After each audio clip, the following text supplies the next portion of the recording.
People can look at the same charts I do. You can conduct the same analysis that I can. I have no structural advantage over you. Yet, some people are able to be very successful in that environment, others are not. What does that come down to? What's the difference? It has everything to do with the individual. This is Henry Washington, and you're listening to the Average Joe Finances Podcast.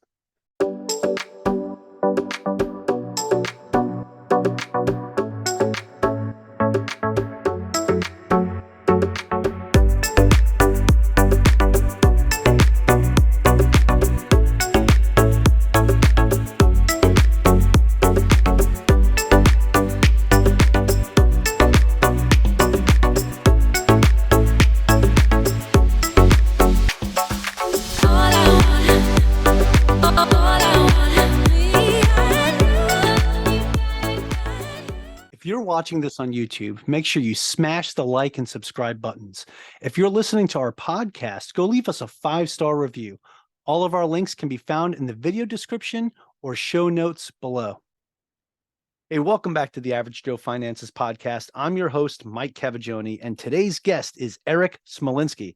Erik is a Marine veteran, so I'm super excited to talk to him. We were talking a little bit about that before we hit the record button here, but he has a really awesome story he's going to share with us today about what he does since exiting the Marines. Erik, I am super excited to have you on the show. Thank you so much for joining me today.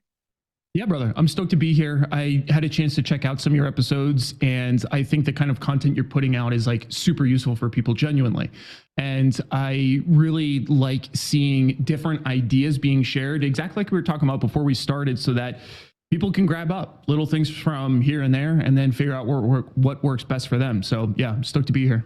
Yeah, man. I really appreciate that. Thank you so much for not only checking out the show, but taking the time to actually really go into the detail of why it is we do what we do, which is something similar to what you do as well. So we're going to get into that a little bit as well. But before we do that, Erik, if you could, can you tell me a little bit about yourself, share your story, give our listeners a good idea of who Erik Smolinski is?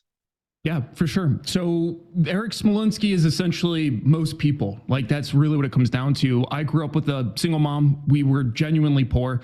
Like, I remember when I would go into the bathroom, I could like straight up see through into the basement because the subfloor had rotted away, like that kind of thing. And that's not to put my mom down. She did literally everything to support my brother and I. She worked 2 jobs. She was a contractor, like that kind of stuff. So just like a lot of people, I grew up not in great circumstances, still had a roof over my head, still had food. So it was not that bad, but it wasn't necessarily a soft ramp to success. So in high school, I used to work pretty much every odd job you can think of. Like, I started there was a dude, I'm from New York originally. So there was a dude, I used to hunt on his property that I used to split wood for him. And then I used to move shale for him. And then I started selling Christmas trees. Then I worked at a bowling alley. So early on, the one thing I definitely learned from my mom was working hard. That was very clear to me. She unfortunately did not have great money habits. So I did, fortunately, get a good example of what not to do. But I was too young and still didn't really know what to do. So I was super fortunate.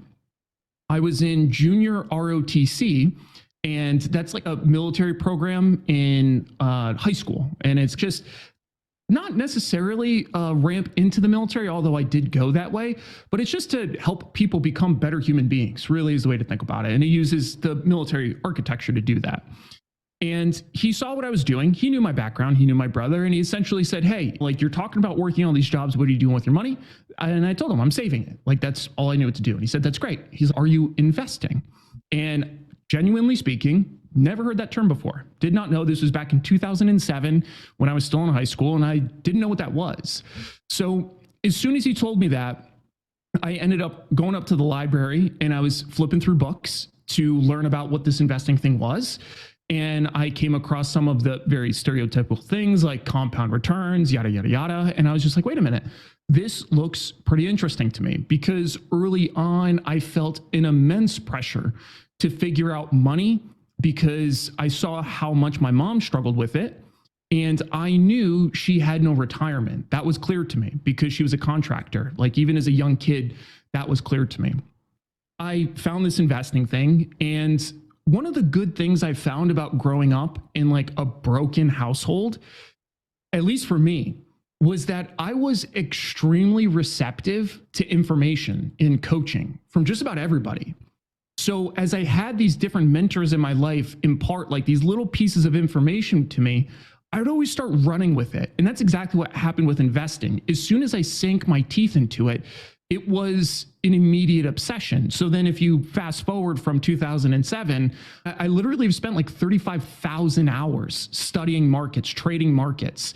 And it's because of that obsessiveness. And I had a very clear objective. It was naive at the time because I didn't really know what I was attempting to commit to, but it sounded good, where I wanted to become a millionaire before I was 30. And I was fortunate. I hit that threshold when I was 28. But then I started to realize it was just arbitrary. I literally just said in my mind, pick what seemed to be a ton of money and go for that. And as I started getting closer and closer, I started accumulating wealth, thankfully, when I was in college. I had a Marine Corps scholarship, so I went in the Marine Corps as an officer, and I still was trading then, spent a lot of time honing the investing skill set. That's also when I got into angel investing. And I was also flipping cars at that time, where I would buy a broken car, apply a skill set that I was forced to adopt but embraced. I learned how to repair cars because my mom couldn't afford to have them fixed. So we had to learn how to fix them. But in college, that was a business opportunity because I would buy broken cars, fix them, sell them, make money. And I would do that pretty regularly with some friends. So overall, like early life was really centered on what I would consider like the hustle. I was focusing on increasing my income, investing and honing my investing skill set, and then broadening out my investing vehicles. Because by the time I was in my mid-20s, that's when I got into residential real estate. And then in my late 20s, early 30s, I'm 32 now, I started getting into commercial real estate. And I still trade essentially every single week now. It's my go-to, but I have money scattered all over the place. And what was it? 2 years ago? I was able to retire my mom. So she's still working now because she wants to, but we cover her expenses. So she doesn't have to work if she don't want to. And once I got to that point, I started figuring out what's next. What's the point of this all? I literally, during COVID, I ran into this really high class problem that I don't want to complain about, but I bring it up just for other people's attention, where I'd spent so much of my life like chasing the bag. And once I started getting the bag, I didn't know what to do. I literally didn't know what to do. It felt like such an empty objective. So then that's when I started doing YouTube, and that's when I started volunteering and getting back into that kind of giving back mode, because it's super fulfilling to me. I've done it my whole life, but this is just a bigger scale to do it on. So literally from the time of high school through undergrad, active duty in the Marine Corps, during grad, I kept trading the whole time, and that's been my personal vehicle, but that's not the only vehicle out there for people. And I think investing in the market probably has a place in just about everybody's portfolio in some capacity. Not necessarily doing what I do. I recognize that. I definitely specialized, but I hope at least to talk about some of these concepts for the audience broadly to see there's different things that they could pick up, because I definitely have found spreading into a lot of different things has worked very well for me. Whereas some of the people that I talk to, they trade one specific style. They don't do real estate. They don't do angel investing. They do their own thing. Some of them are super successful, to be very clear. But I'm a statistics mind. So I look at the probability of becoming that specialized and becoming that successful, and it's low. It's not a high win rate. So the whole context that I had when I was going through my wealth development plan, even back when I was early on in college, was I needed something that had a pretty high probability of working out, because I knew that I am going to take care of my mom. Literally, that is exactly the guiding principle that I had. So that leads me to where I'm at today. The Marine Corps moved me out here in 2015, and I liked San Diego, so we're still here for now. But yeah, that's the long story with some offshoots. Happy to dive in anywhere. All right, Erik. Wow. A lot to unpack there. I was sitting here taking notes as you were going. I was going to ask you what part of New York you're from, because I'm also from New York. But as soon as you started describing you were hunting and helping out with shale and all that other stuff. I was like, okay, yeah, he's from upstate New York. That's a So good guess. what part? Yeah, so I grew up in the Hudson Valley, so it's Okay. 60 miles from the city. So a lot of my family was from the Bronx, spent a lot of time down there. But exactly as you picked up on, I did not live in the city. I was, in Newburgh, New York. Oh, nice. Okay. Yeah, I was actually in the Bronx as a kid, and then we moved out to Long Island, and that's where I grew up. Yeah, so that's interesting. Okay, cool. Another person from New York, you know about good pizza and good bagels, right? Dude, I complain I'm not much of a foodie, to be clear. Like, I'm one of those dudes that when I was in college, I was like force feeding to try to put on weight. I have a super fast metabolism, but pizza should be good. And I have a specific kind of pizza that I like, and it is not out here in California, and it drives me crazy. You can't get a good slice of pizza. You know, you guys do have Brugger's bagels, which are pretty close. Those are pretty good. I know in Coronado, I think I've had it there before. Yeah, it's actually a chain. They're even in New York, but it's a chain, because I remember they were in Virginia Beach, but so when we moved out to Hawaii, like we took a trip out to San Diego, and then we found that there was a Brugger's Bagels there. So we were like, all right, let's go. Because you cannot find anything in Hawaii at all, like good bagels at all. There's some decent pizza places, but bagels, you're not going to find anything. Now, you tell me, when's the last time you had a solid bacon, egg, and cheese on a hard roll?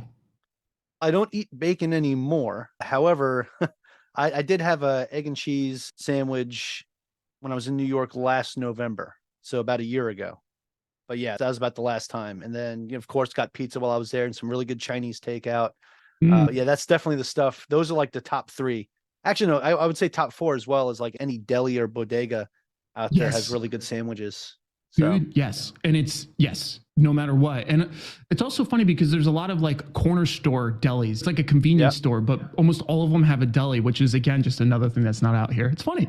I grew up in the back of one. My grandmother had a deli. And so, yeah, all the time, like before I was going to school, like I just swing by the deli, I'd get breakfast and stuff. And yeah, it was good stuff, man. For sure. Okay, let's get into what we're actually here to talk about. I just had to reminisce on the New York stuff there. Okay, so you said that your mother didn't have the best money habits, right? So one of the things that you took from that, and this is very familiar to me because I had a very similar upbringing when it comes to observing my parents and their spending habits and what they did with money in general. So you were able to take those lessons learned from your mother's spending habits and say, okay, this is what I don't want to do. So you got a good idea of we're going to try to stay away from that. And then you started learning about investing by going to the library and reading about it. Was there anything specific that stuck out to you when you started researching investing that made you go down the particular path that you went down today? Compounding interest. Yeah.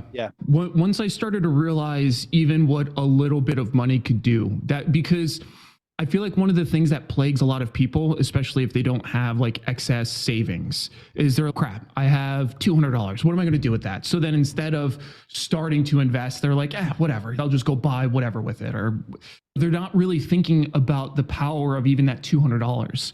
So when I started seeing those compound calculators, I was literally looking at the amount of money that I had at different interest rates over different runways. And I was like, wait a minute, this is still pretty good, especially if I can save alongside of it. So hands down, that was it, like compounding interest.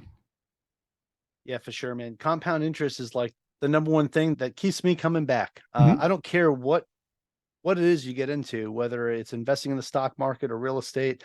The biggest thing that's going to keep you coming back is that compound interest. And the key to that too, I would also say, is consistency, right? You need to be consistent with whatever it is that you're doing. Eric, one of the things I like about your investing strategy is you're very diverse. You're not like, I'm only going to focus on one discipline, right? You want to focus on all different areas. And that's something I do similarly. However, real estate is like the number one thing I invest in, but I also invest in businesses. I invest in the stock market as well. I don't day trade, but I do a lot of buying and holding on like ETFs and index funds. I will buy some single stocks for like big ones. Like I'll buy Apple from time to time, things like that. Things that I know are going to stick around for a bit. But that's why, as you were talking and like sharing your story, I'm sitting here writing these notes. I was like, dude, this is great, because this is a lot of the same stuff that I like to do. But anyway, so What have you found to be for you the best avenue for investing when it comes to, or what has been your favorite way to invest so far out of the many different facets of investing that you've explored? Really, it would be a mix between commercial real estate and the stock market. Like those would be my two picks. Sure. Okay. Yeah, I'm investing in multifamily real estate right now. So it's commercial, but it's not like it's commercial in the sense of how large it is, but it's still residential. I have not actually invested in any commercial buildings yet, which I want to though, because there's some really good deals out there, and that there's a lot more ways to build up the value of those commercial properties versus just regular real estate, right? Multifamily or single family real estate. Can you talk a little bit about that, about why commercial real estate? Like, what is it specifically that stuck out to you there? Yeah, definitely. So I started with residential and then I was renting out the property once I left it. I moved in it first, right? Kind of fixed it up for a bit and then rented it out and then sold it. And the returns were good. Like when I was renting it, obviously somebody was paying the mortgage and they were a great military couple. So there was very low stress, low problems. It was a good setup. But as good as they were, when I decided that it was coming up on time to sell it so I could fall within that tax window, I went for an inspection and all of a sudden I see by the dishwasher, I see the baseboards are all expanded. And I was just like, great. How bad is this? Then I open up the cabinet that was next to the dishwasher, all black mold. So you know what that means. Everything gutted, floor up, all the cabinetry out, appliances out, everything. And I just went through that whole experience and I made a lot of money on that house. Like post-tax, it was within the tax window, right? But I think we made like $270,000. I think I owned that house for 7 years, something like that. So it was like decent money, but it wasn't like, wow, let me be Scrooge McDuck now and put all my gold coins in a tub and swim in it. So I was thinking, what else can we do here? And then I had a family friend that he and a couple of his partners started a commercial real estate business, and they knew that I had money from the stock market. So they were asking if I wanted to join some of their deals. And really what I found is, like I tell everybody, if it makes dollars, it makes sense. And some of these commercial real estate deals made a lot of dollars. So it made a lot of sense. And I have my in-laws, they do the standard commercial buildings more. It sounds like what you're referring to, where it's manufacturing facilities and like you're renting those spaces out. Whereas the stuff that we're looking at, I have stakes in like ski resorts, golf courses, student housing. So things that have a lot of operating income associated with them. So the big draw there was the ability to maximize the leverage, also the different return profiles. Because a lot of these deals, even as a limited partner, they'll still have a preferred return. You'll have the capital gains, and then you'll have whatever percentage you are of the deal for the cash flow. So all of a sudden, there's a lot of different vectors of income that come from that one vehicle. And that's what led me to want to put really a bunch of money into commercial real estate as compared to just trading. Yeah, that's one of the reasons why I love what I do about multifamily investing too, is most of the stuff I'm in is I'm a limited partner. And it's basically, I just get to invest my money into it and get these returns. And then when the asset sells, get my money back plus some more. It's absolutely amazing. And then on top of that, I still get all the tax benefits of owning that property. Okay, thank you for sharing that about your commercial real estate side. Now I want to ask you about your trading side, right? Because I know that's like one of the things that you're pretty active in, right? Yeah. So I want to ask you, like, what is like your approach to being an active trader? Do you invest? Do you do options? What do you do to be successful in the stock market? Yeah, to keep it at a high level, because I know a lot of people don't necessarily have the same obsession that I do with markets. Sure. So I am a derivatives trader. So I trade options and futures, and there's a few reasons why I do that. And what, in a nutshell, I look to do is I've developed a tool bag with different tools as far as I see it And my primary objective is to look at the current market and to figure out what tool fits the current market. That's really it. So I don't identify as a day trader, swing trader, momentum trader. I genuinely consider myself a whatever trader. If I see something that I think makes sense based on the breadth of evidence in front of me, my job is to then try to find the best tool to then extract alpha from that position as best as I can. All right, Erik, I appreciate that. Now, you said the evidence in front of you, right? So what do you mean by that? What kind of things are you looking for that stick out to you that say, okay, this is something I want to get into? Yeah, it's a great question. There's a couple different things that will jump out, but in general, I'm looking to see how the market is behaving writ large. So what are the primary directions that we're moving in, and to what magnitude? What kind of volume are we seeing? And the reason why these kinds of things matter is because as a retail trader, you quite literally are a very small fish in a very big pond. So you don't really get a say over where anything goes. So my goal is to see how things are behaving. So for example, if I see a stock market, what we've seen for the past year, it's a great example. This past year, we had a giant surge, came down, started running back up, and then we've been trading sideways.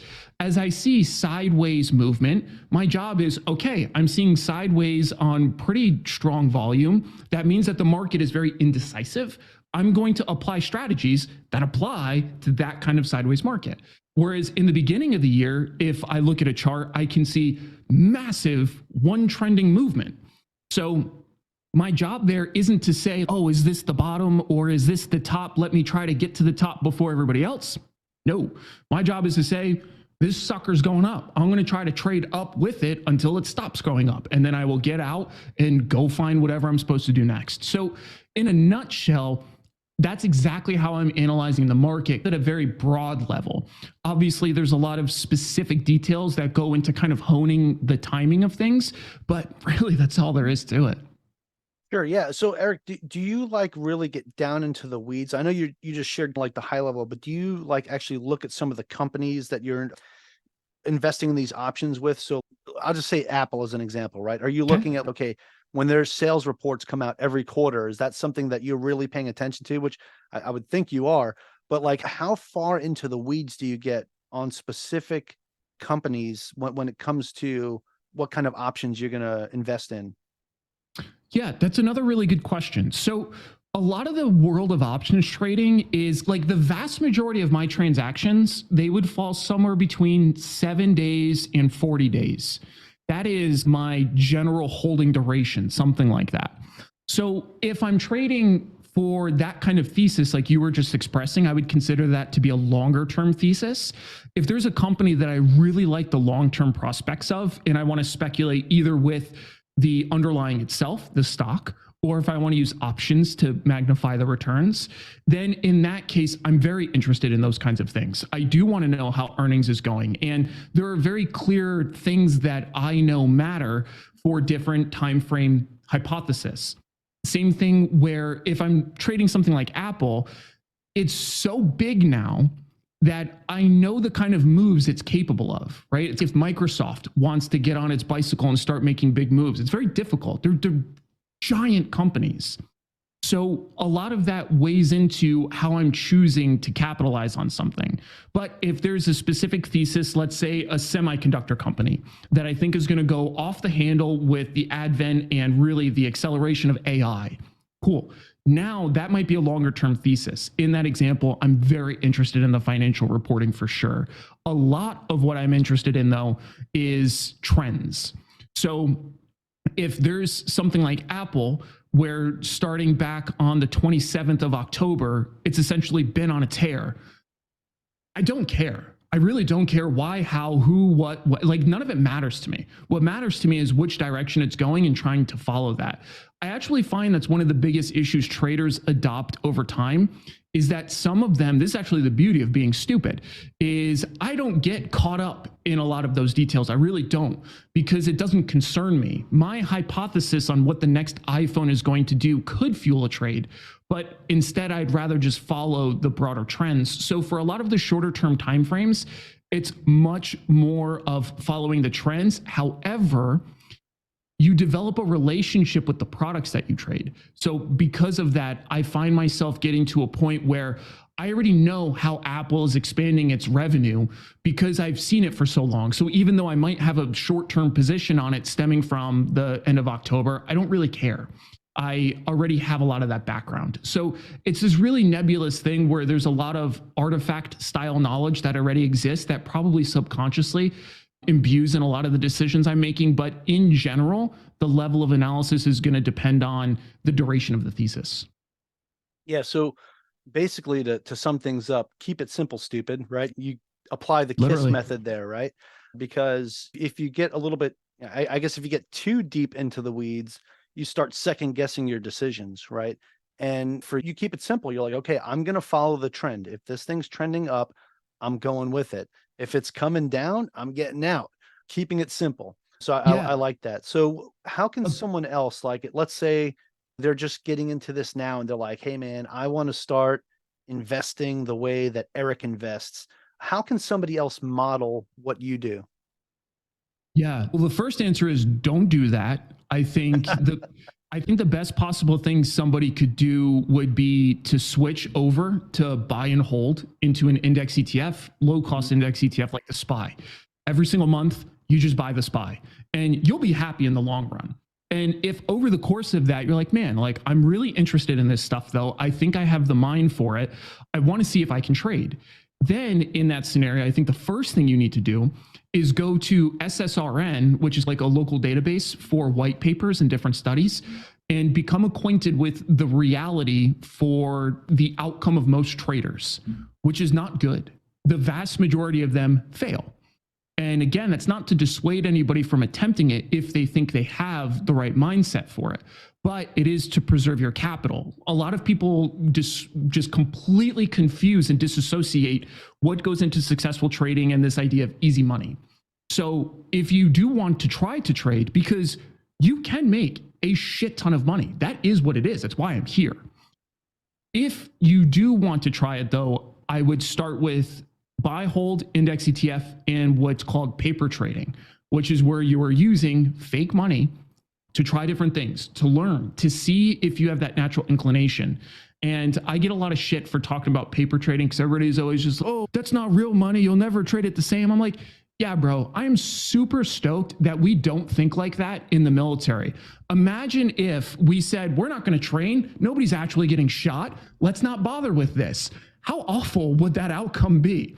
It's the same exact thing. But the reason why I recommend to people to look at paper trading is because it gives you a way to just see how you interact with markets. Because the fun part about being a trader more than anything is you become a psychologist for yourself. Everybody else, we all have the same tools. People can look at the same charts I do. You can conduct the same analysis that I can. I have no structural advantage over you. Yet, some people are able to be very successful in that environment. Others are not. What does that come down to? What's the difference? It has everything to do with the individual. So you have to spend a lot of time getting to know the individual, which is yourself. I think it's worthwhile, at least for most people, to get an understanding of risk. And you could do that via paper trading. And that, I think, is a great start. But I think options are really complicated products that if you embrace learning them, they're very worth it, in my opinion. But I just know after doing this kind of stuff and talking to a lot of people about it, is they like the idea of the output making money. But a lot of them don't really respect the input, the research, the effort that goes into it to then get that output. And I know that the disconnect between that is so great for most people. That's why I typically say, don't do it. Just do something else. Yeah, no, I love that. And I love the analogy that you gave with the military as well, because Erik, one of the biggest things we always say, no matter what you did in the military, is you always train how you fight, right? Mm-hmm. And fight how you train, because you want to make sure that you are perfecting your craft, right? So by doing paper trading that way, that is like the perfect opportunity to, I know it's pretend money, but pretend it's really your money. But I also see the other side of what those other people were telling you, because I'll give you an example. Like back in the early 2000s when pokerstars.net was huge and a couple other of those websites where you can actually put your money into the game and play online poker for actual money with your money. And then you can also play other games without using your money. And I noticed that I played very different when I was using the fake money versus when I was using my own money. I was definitely a lot more conservative in the way that I thought about making calls and or raising anybody. Like I had to be very calculated to make sure that I was making the right move. But now when I look back at that, I'm like, I should have played those other games the same way I would play with other money. But the only thing is everyone else is not. They're all doing their thing. They're being very undisciplined. So even if I did play that way, I would be stuck. I'd be the only one doing it, which can be very risky at that moment. So that's why I feel like, at least with the paper trading, it's just you involved, right? It's you against yourself. So if you can discipline yourself to say, hey, this is my actual real money, even though it's not, but you tell yourself it is, and you can understand the risks that you're taking as you're doing this. And then when you have a huge loss, man, how much of a gut punch that is. Really understand that. Don't just go and be like, oh, let me just start over and hit the reset button. Keep staying where you're at.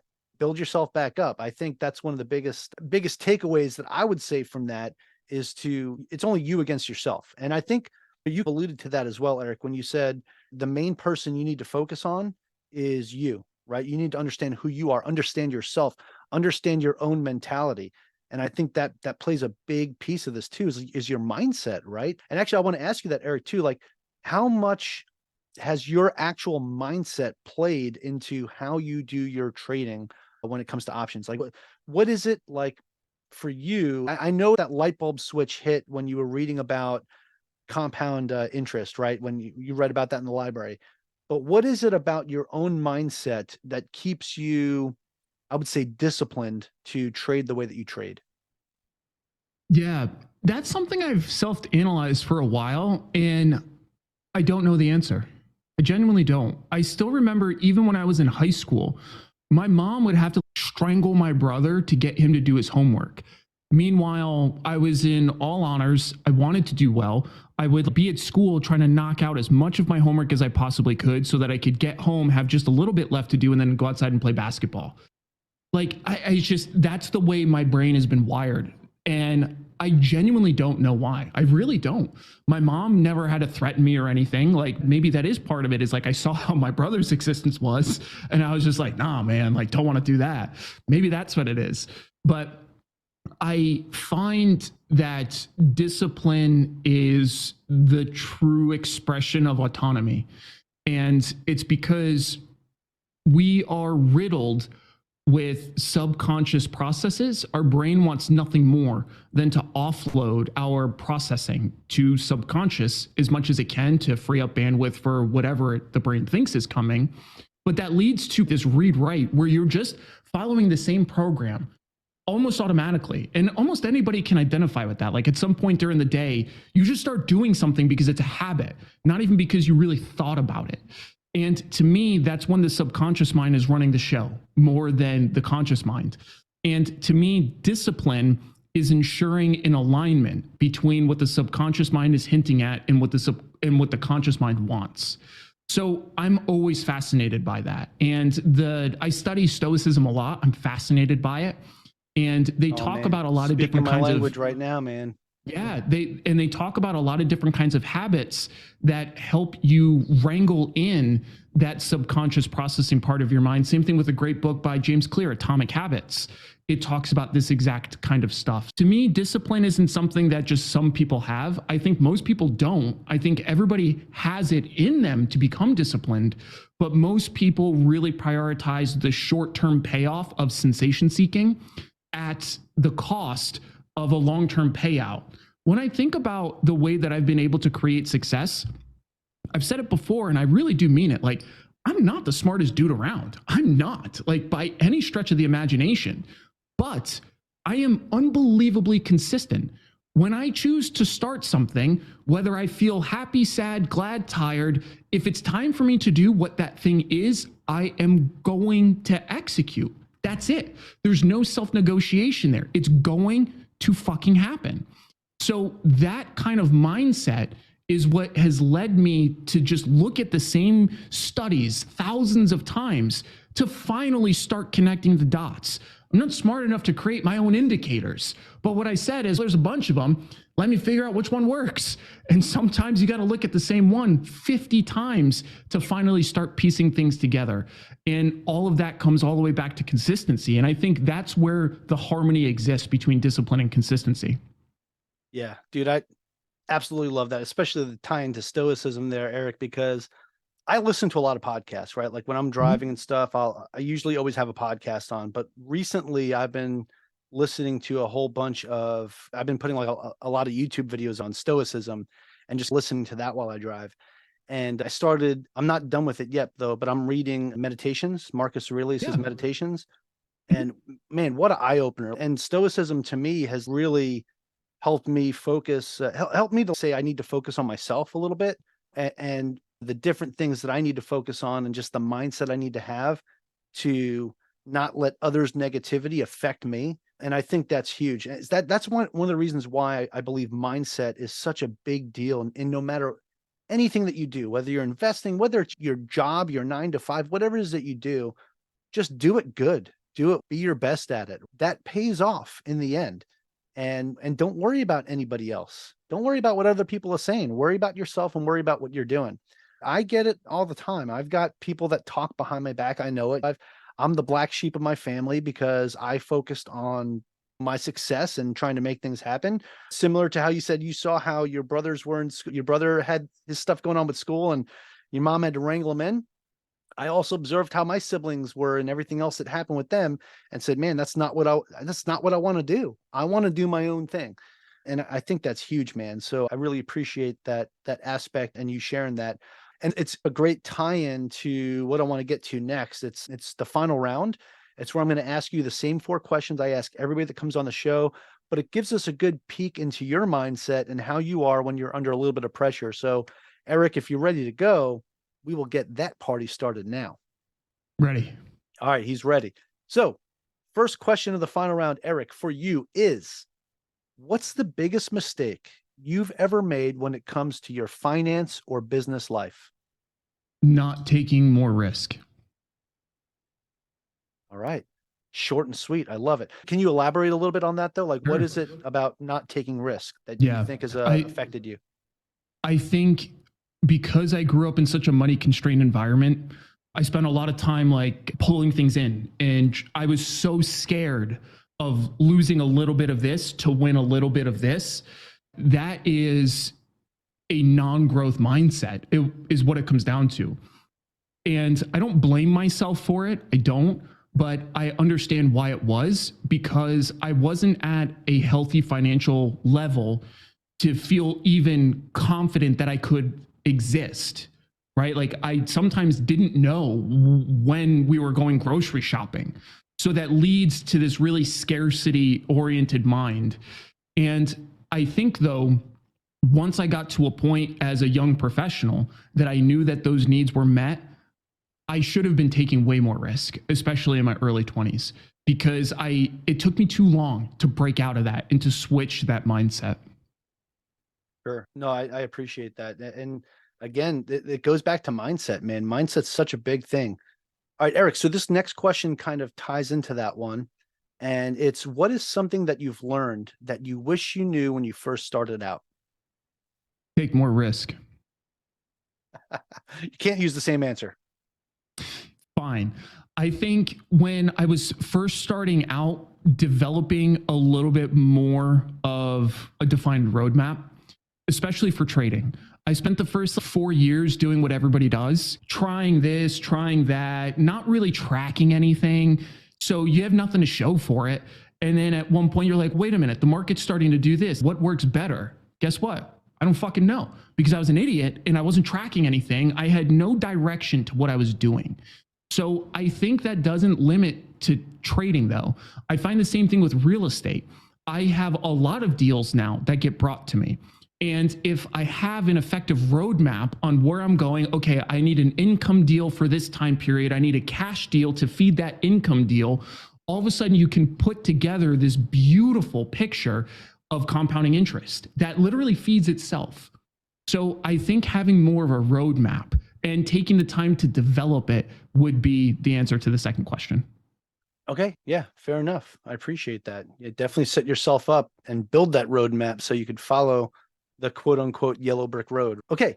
Erik, next question of the final round is, do you have any tips or tricks that you would recommend to someone that is just getting started today? Oh, simple. Just fucking start. That's it. Just start. Start something. I think so many people get so wrapped up now with how much information is available to them that they're like, oh, this has to be perfect. And I have to research that before I do that. And you will never have it all figured out when you first start something. So for people that are interested in investing, for example, that's why I say just start with buy and hold. You're not going to go wrong. It will work out for you as long as you can hold the products long enough. It'll be okay. If you want to start a business, just start a business plan. That's just open up a Word doc and start. If I could think about probably like the biggest hindrance in most people's world, it's one, the inability to start something, and then two, a lack of consistency in executing whatever it is they started. If you can solve for number one and number two in enough avenues, you will stumble into success via just time leading you somewhere. Because if you are actively growing and staying consistent in something you started, as long as you are a rational person that is continuing to evolve, you will figure it out. There is no other possible outcome for you if you follow that method. Yeah, absolutely love that, man. Just start going back to keeping it simple. Just get started. Find out what it is that you want to do and just do it. To steal a quote from Nike, right? Okay. So Erik, the final question of the final round, and I will preface this with besides your own, because we'll get to that in a second, but do you have a favorite business, investing, or real estate related book or podcast or both? Yeah, it's funny because my favorite kind of financial podcast isn't finance at all. And you've actually already said it. It's Meditations by Marcus Aurelius. And the reason why I say that is because I've gone through a couple different phases in my life where first I started with very little and I resented the fact that I had so little. So that impacted my day to day. Then I got to a point where I genuinely had an abundance and then I felt lost because of that. And some of the things that Marcus Aurelius will help you learn for yourself is this idea of being happy first, regardless of the circumstance. Learn to find your happiness there. And then over time, you can, I would say it's like he level sets based on where he's at and he learns how to fill in that area. What I like to say is like money amplifies. If somebody thinks money is going to magically going to make you happy, I genuinely don't think it does. It definitely makes a lot of things easier. It makes things a lot more fun. But if you're miserable before money, it doesn't magically make you happy. And especially if you're leaning on it, expecting it to, that's a huge failure waiting to happen. So I think Meditations is probably the most formative book. Now, I will caveat that with, that's a heavy read for a lot of people, especially that aren't used to like stoic writing. It's very difficult because Meditations is really Marcus's like personal diary. So until you're ready for that kind of reading, I think the second thing I would recommend is Atomic Habits by James Clear. And again, that's not another finance book, but it's because I think getting to the root level understanding of your habits, you're going to walk down. Yeah, absolutely love it. Yeah, and you're sticking with the theme of mindset, which is really the most important thing for anybody, and no matter what you're going to do, whether it's going to be investing or whether it's you're going to be playing sports, whatever it is you want to put your mind to, your mindset is going to be the biggest obstacle or the biggest key to success for you. So I absolutely love that, Erik. Okay, so that is it for the final round. Give yourself a pat on the back. You survived. Wasn't too bad, right? But now I want to ask you, I have another question for you. And this is going to be the most important question I ask you, Erik, because I feel like we've had a very good interview and I feel like you've put out some fantastic information and help give my listeners a really good idea of where they can get started if this is something that they want to get into. And with that being said, they're like, hey, I want to learn a little bit more about Erik and what he's doing. I know you have a podcast, right? So if you could you share where people can find more information about you? Do you have a website you could share with us, social media? Where can we listen to your podcast? All of that goodness, please hook us up. Sure. Yeah. So I do have a website. It's called esinvests.com, which I can give you the link to it. But that links to really where people can find me. And it's mostly on YouTube. That's the simple answer. At the same. Awesome. I will make sure I have that link in the show notes to make it easy for people to find. And my listeners, you guys know the deal. If you're driving right now, please do not try to go to the website or copy and paste or click away. Just wait until you're in a safe place. But okay, with that being said, Erik, this has been absolutely phenomenal. I want to thank you so much for taking the time out today to have this conversation with me and really diving deep into what you do. I really appreciate it. Yeah, man. I think it's really cool what you're doing. I'm glad to have been a part of it. And thank you for having me, man. Absolutely. And hey, I also want to thank all of my listeners. Thank you so much for joining me and our special guest, Erik Smolinski, on the Average Joe Finances podcast. Go leave us a 5-star review and tell us what you liked about today's episode with Erik. Aloha from Hawaii and have a great rest of your day. Thank you for making it to the end of this episode. Greatly appreciate you being here with me today on the Average Joe Finances podcast. If you haven't done so yet, make this the episode that you go leave us a 5-star rating or subscribe to our YouTube channel. The Average Joe Finances podcast is for informational and entertainment purposes only. Have an outstanding day.